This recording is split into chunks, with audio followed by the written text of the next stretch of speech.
Last name for the court reporter and spelling.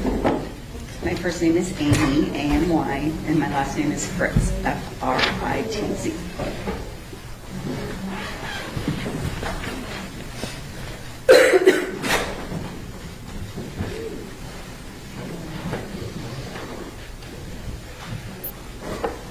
All right, outside the presence of the jury, Ms. Anderson, you may proceed. Yes, Your Honor. Dr. Fritz, hold on one moment.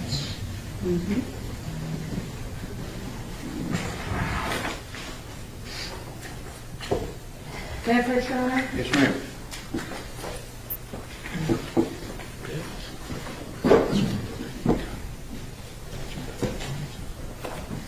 Dr. Fritz, I'm going to hand you what's been marked as exhibit number 76 and 77. Okay. Do you recognize these? Yes, this is my CV or resume, and this is the report I wrote. Does your defendant's exhibit number 77, does that accurately reflect your education, training, and work experience? Yes, it does. And defense exhibit number 76, does that accurately reflect the findings and testing and evaluation that you conducted in this? It does. Defense offers defense exhibit 76 and 77 that have been previously tendered to the state. At this point, I'll admit them for the record, and then in the presence of the jury, we can admit, or do you want to admit it for all purposes? We can pre-admit and admit them for all purposes, Judge. Okay, 76 and 77 are admitted.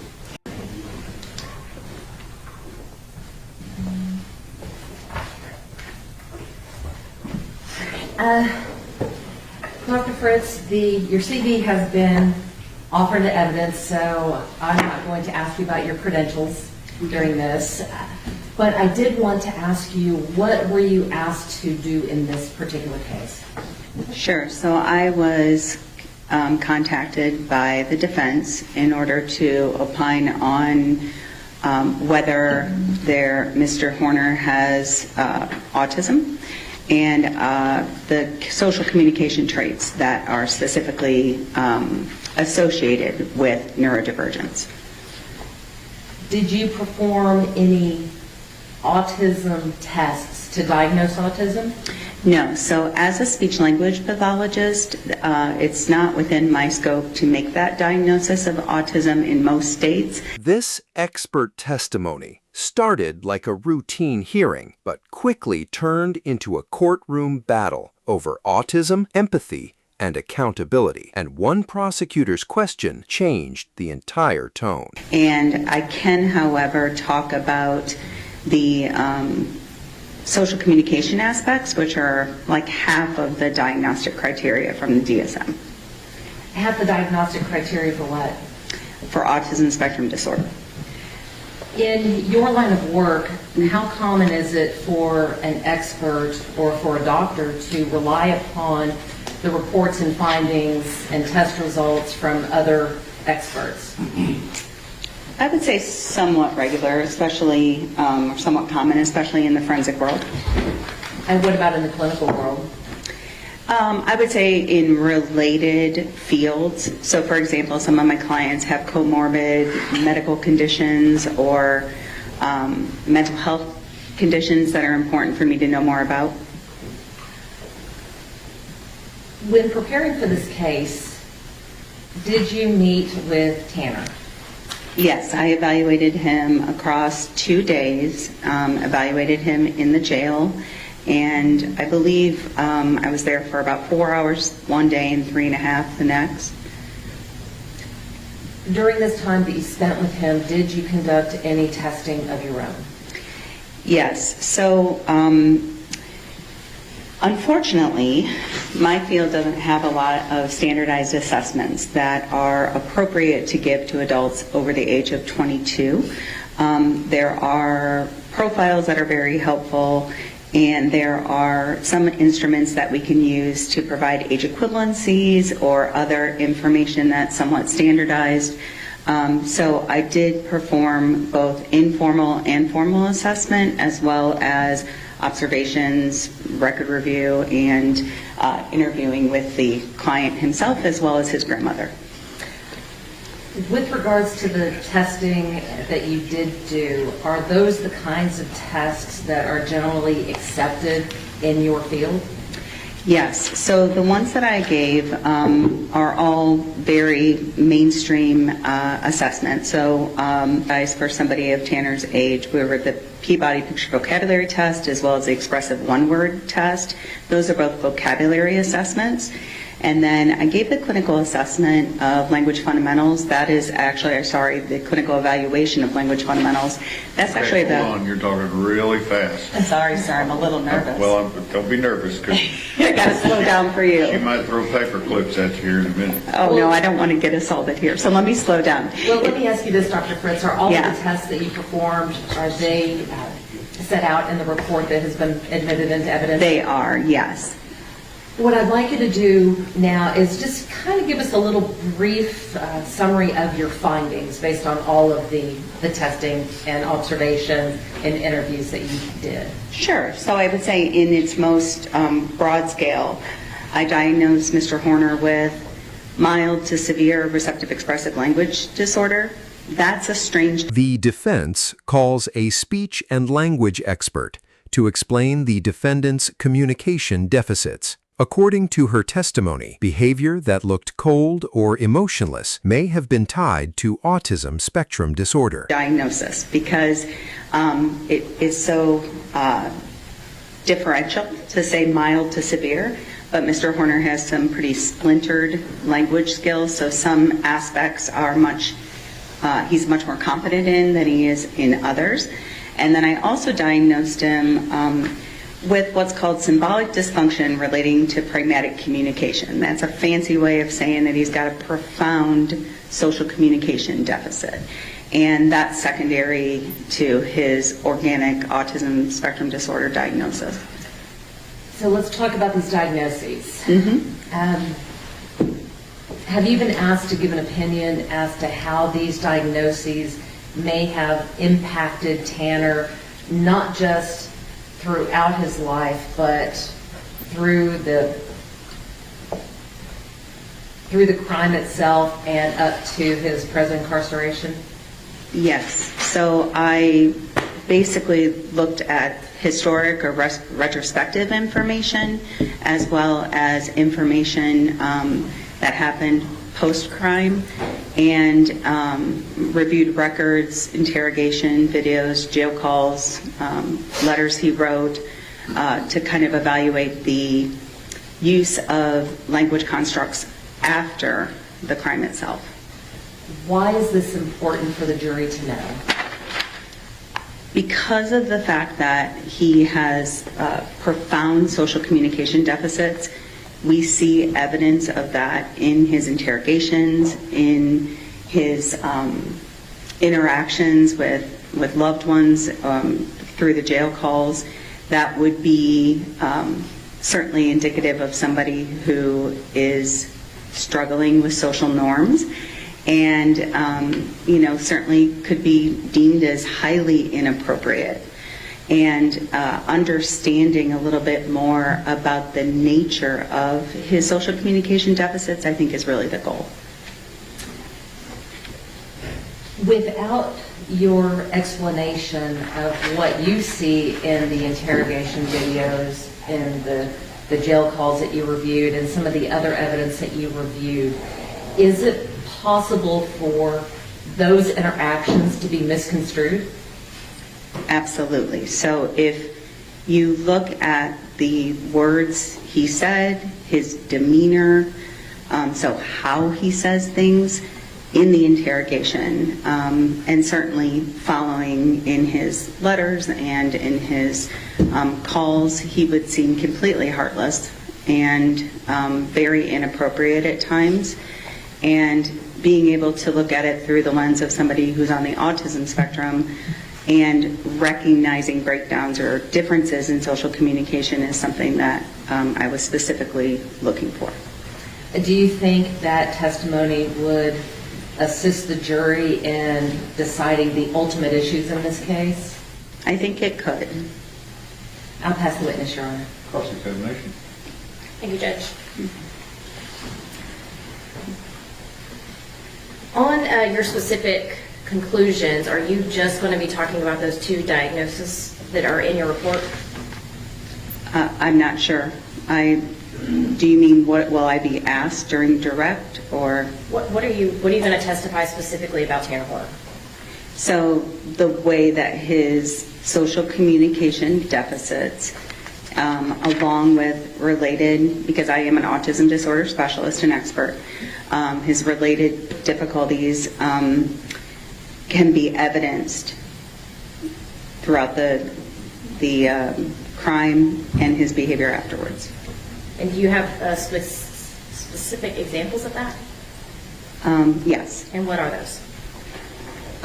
So I'm going to look at, or would like to talk about, issues relating to theory of mind deficits, central coherence challenges, profound social communication challenges, which goes hand in hand with nonverbal communication, or the use of conversational rules and routines, and also understanding of social norms, executive functioning challenges.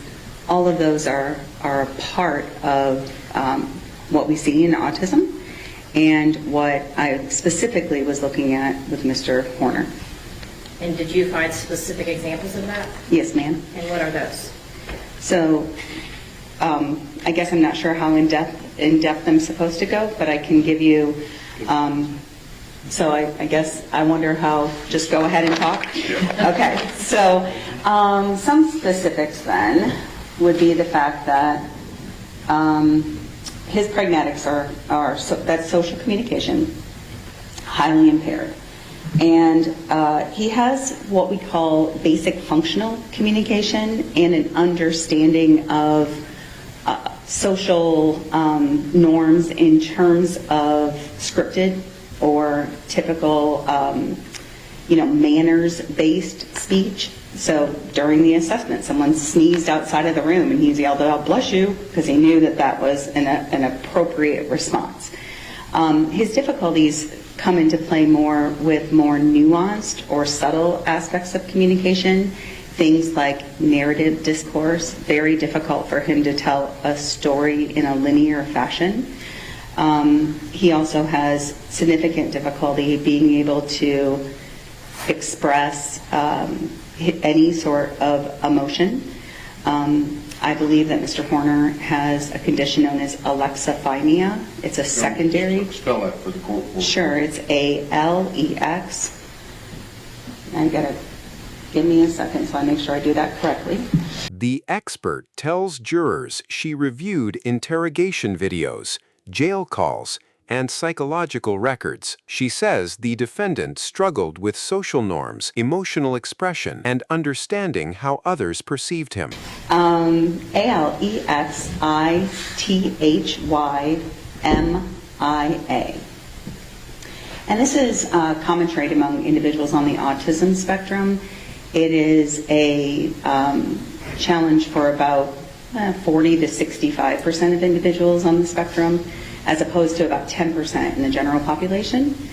It is a condition where you have difficulty being able to feel emotions the same way that those of us who are neurotypical, who do not have alexithymia, can feel them, and sort of an overall lack of awareness of their internal state. It also can affect their ability to express empathy or even remorse in a way that's considered prosocial. Okay. And on this alexithymia, was that something that you diagnosed Tanner with, or are you relying on somebody else? Myself. So alexithymia it's more of a trait than a formal diagnosis. And right now the hallmark measure for diagnoses is actually a free instrument that's been made available called the Toronto Alexithymia Scale. Can you really spell that? Yes, sir. Toronto, and then alexithymia, ALEXITHYMIA. scale, and it's been revised, so it's 2.0. And it basically allows us to determine whether someone is able to describe their feelings, whether their thinking is externalized or internalized, whether they have difficulty identifying their own feelings, and whether they have difficulty, and I'm not sure if I said this one already, but describing their feelings. So Mr. Horner had difficulties in all aspects of relating to alexithymia. And you talked about empathy. How is empathy related to alexithymia? So empathy in itself is sort of this ability for an individual to understand or feel what someone is experiencing. There's cognitive empathy, which is like, I see how you feel that way, versus affective empathy, which is, I feel it with you. And Mr. Horner had difficulties, I think, in expressing empathy. But I am going to also assert that I saw evidence of him possessing empathy, which is really common in individuals on the autism spectrum. And your evidence of him expressing empathy, was there anything that you're going to discuss that is not included in your report with regards to that? Mm-hmm.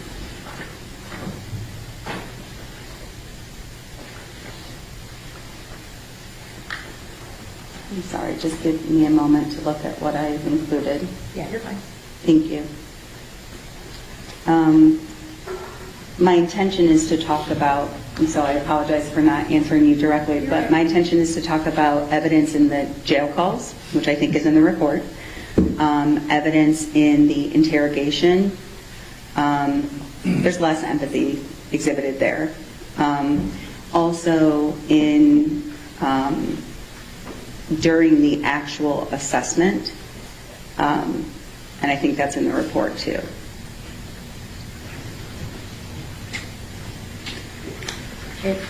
And what part in the assessment was empathy? So one thing that Mr. Horner would do is if he would see somebody being mistreated, for example, in a video scenario, he would express feelings of, saying that that person was being rude, or feeling sorry for a character in a video. Certainly demonstrated empathy for animals. So if he saw an animal that looked sad or was in a cage, he would express that both with his words and with his nonverbal language. Okay. Are there any other, specific examples that you are going to be speaking about on these jail calls or interrogations?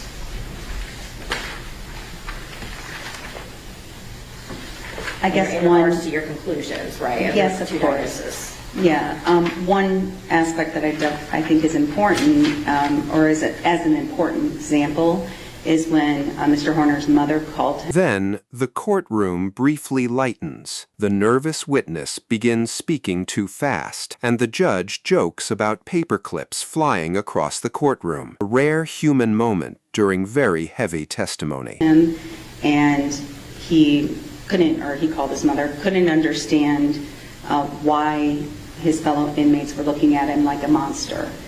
And his mother, knowing his difficulties in this area, had to directly put it in terms he could understand, and so therefore gave him that perspective taking. That goes to theory of mind as well, of what if this happened to your child, how would you then feel? And so with that additional prompt, then he could explain and understand how he, to some degree, made Athena's family feel. Okay.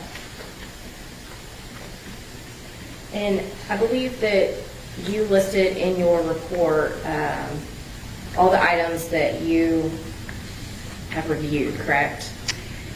Yes, and the items in the back are, the back 2 pages, I believe, Yes. are the extensive list of the records I reviewed, with the exception of information I received from the defense after I'd written my report. And what is that? So that would be Dr. Imhoff and Dr. Spence's report, the report from Dr. Arumbala, as well as I believe, information that was provided by the state. So deposition transcripts, jail records, the abduction video, and prior bad acts. I think that's a comprehensive list of the items I've reviewed that are not already reflected in the report. And have you reviewed all those items? Yes, And ma'am. did you create a new report? No, ma'am, I just recently got those. And what are you going to testify to within regards to those specific items that are not included in this report? We can start with Imhoff and Spence. Are you going to testify anything related to the reports of Imhoff and Spence? No, there was nothing new or surprising to me in their report. Okay. Dr. Arambula, are you going to testify to anything with regards to anything in Dr. Arambula's report? Right. Nothing stands out to me, so unless I was asked directly about it, it's, I can't think of anything off the top of my head, and I don't have it in front of me, but there was nothing in it that I planned on speaking about. Okay. And the deposition transcripts, there was a lot of deposition transcripts. Mm-hmm. Which specific deposition transcripts did you receive? I received the one from Mr. Horner's mother and his grandmother, those two. And those are the only ones? Yes, ma'am. And are you going to testify to anything with regards to anything in those deposition transcripts? Yeah, I guess I don't think so unless I'm asked about them in particular. If you were asked about them in particular, would you have anything to say about them? Is there anything that changes your opinion? Nothing changes my opinion, no. How about the abduction video? Again, my opinion changed after watching the abduction video with regards to what Mr. Horner's meltdown would look like, because I could then see directly, his actions. So if I were asked specifically about the abduction video, I have thoughts on that. What are your thoughts on that? I think that he doesn't demonstrate the emotion dysregulation that I typically see in individuals on the autism spectrum in the moments prior to and right at the time of the abduction. That said, I do see some evidence of his, and I want to say this in the right way, his increased But the cross-examination takes a dramatic turn. After hearing the defendant's version of events, the prosecutor asks directly, "So he lied to you?" A short question with massive impact. dysregulation as the criminal event is occurring. In other words, his language was kind, cautious,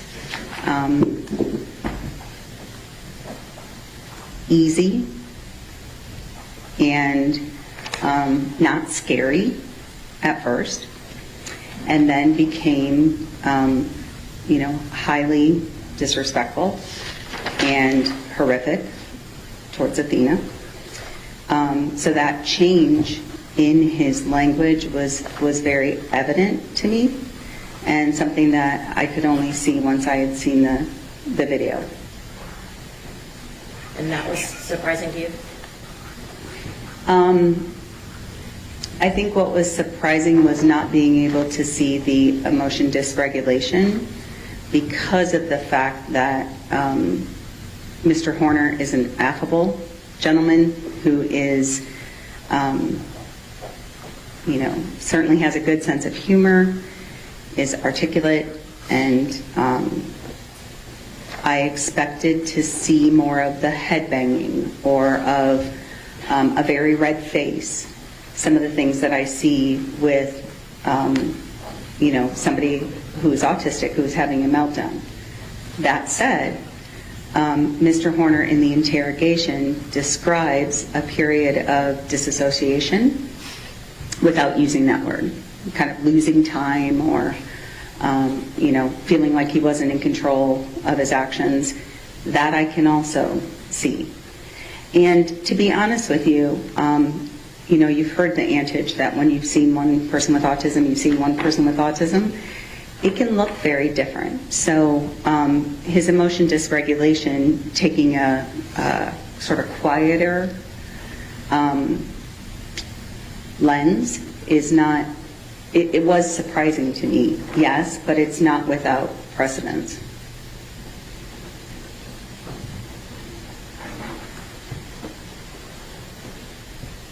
You also mentioned you reviewed the prior bad acts. Was there anything in there that you reviewed that No. changed your opinion or that you will testify to today? No, ma'am.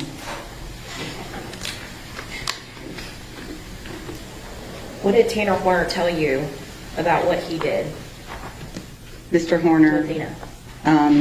told me that he backed into her because the backup camera was not working.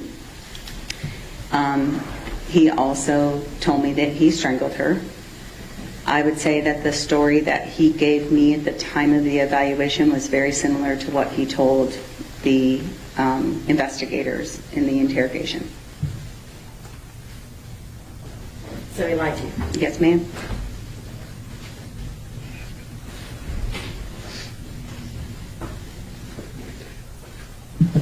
Did he tell you anything about sexually assaulting Athena Strand?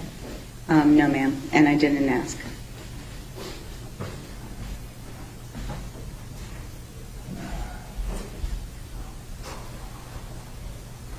Judge Alhoff, please. Okay, redirect. Just briefly, Dr. Fritz, will you be able to testify to any of the comorbidities or co-occurring diagnoses that Tanner possesses? Yes, I feel comfortable because of my many years of experience in working with individuals on the spectrum to talk about common comorbidities. And having reviewed the reports of Dr. Specht, along with Dr. Davies, I believe I can opine on those issues relating to lead toxicity and fetal alcohol syndrome. And so will you testify about how all of those diagnoses work together? Yes. And based upon your training experience, is that something that you were able to do? Yes. So within my scope, I certainly would never make a mental health diagnosis. I would never, talk about a specific medical condition outside of my scope. However, comorbid traits and how those and how the communication is hindered or affected by them is certainly within my wheelhouse. May I have a moment, Your Honor? Yes, ma'am.